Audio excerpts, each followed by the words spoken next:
So if you're thinking about where to take your next family vacation and you're considering checking out some of our national parks, well then let me tell you, you should really think about visiting the national parks of Utah. In this video, I'm going to tell you how we visited 5 national parks in just 1 week-long vacation, what we saw, and some cool things that you won't want to miss.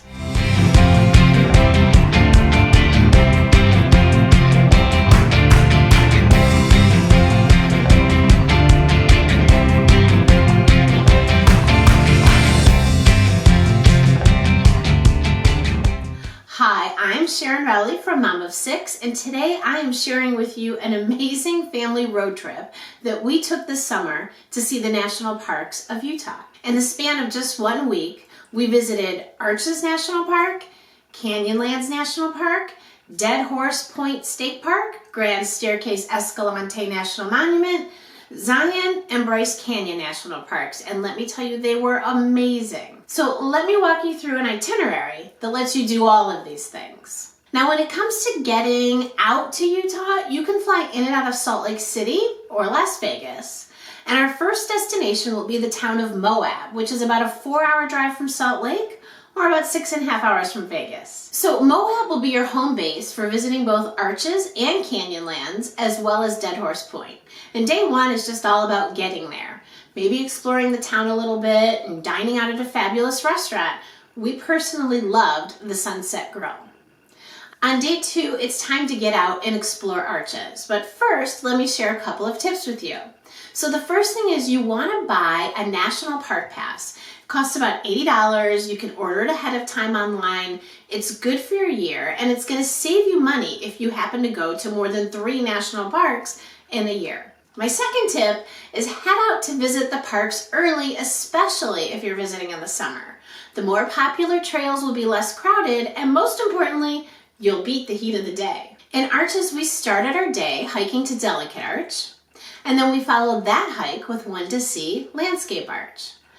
It is worth taking time to drive through the entire park. You can see many arches right from the car, and be sure to take the turn off to check out the windows area.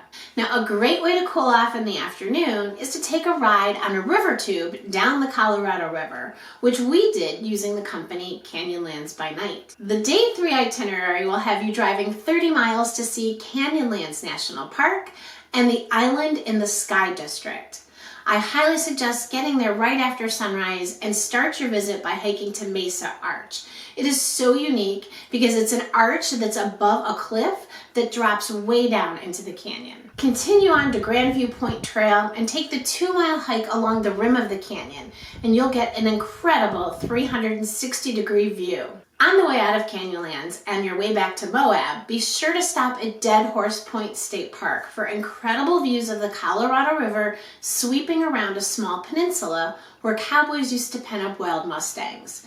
The canyon drops away 2,000 feet here, and the views are spectacular. So a couple of other great spots to check out on Moab include the Spoke-on Center, Antica Forma, both of those for lunch or dinner, and one of our favorite shops, Crave Moab. On days 4 and 5, it is time to explore some slat canyons, and the place to do this is in Grand Staircase-Escalante National Monument, which is about a 3-hour drive from Moab. On the drive over on Highway 24, you'll pass through Capitol Reef National Park, another place of spectacular beauty, and it was so named because early settlers felt that the views appeared as colorful as a coral reef. The town of Escalante was our home base for night 4, and we stayed at Escalante Escapes, a community of brand new, beautifully designed tiny houses. We rented 2 of them for a family of 8, and we just loved it. I'd also highly recommend Circle D Eatery for a great dinner. So let's talk about those slat canyons. We hiked 4 slat canyons on our trip, which were an incredible experience.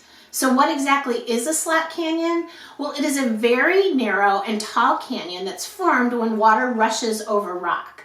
Some slat canyons you can hike into, others you have to rappel into. But the most important thing to remember is that you have to be very mindful of the weather, both in terms of rain in the current forecast, as well as recent rainstorms that can lead to flash flooding in a slat canyon, which is a really dangerous situation. On day 4, we started with a hike to Zebra Slat Canyon. where we were met with a great deal of standing water, even though it hadn't rained in days. Enough so that we actually had to swim through parts of the canyon, and the kids thought it was quite an adventure. We also hiked to Willis Slot Canyon on day 5.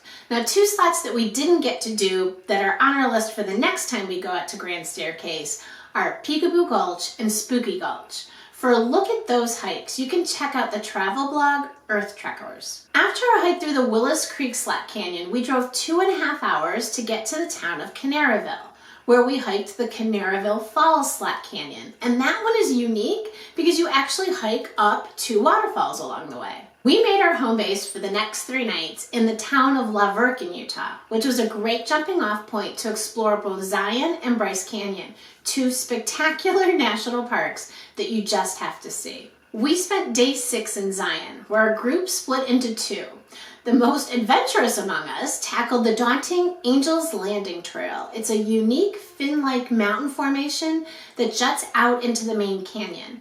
It ends at a viewpoint more than 1,500 feet above the canyon floor, and you'll encounter dozens and dozens of switchbacks on this trail to get you up and down from that viewpoint. It is not for anyone with a fear of heights, which is why I was part of the second group who instead hiked our 4th slot canyon, the Narrows. You hike right in the Virgin River until you reach the area where the canyon walls narrow.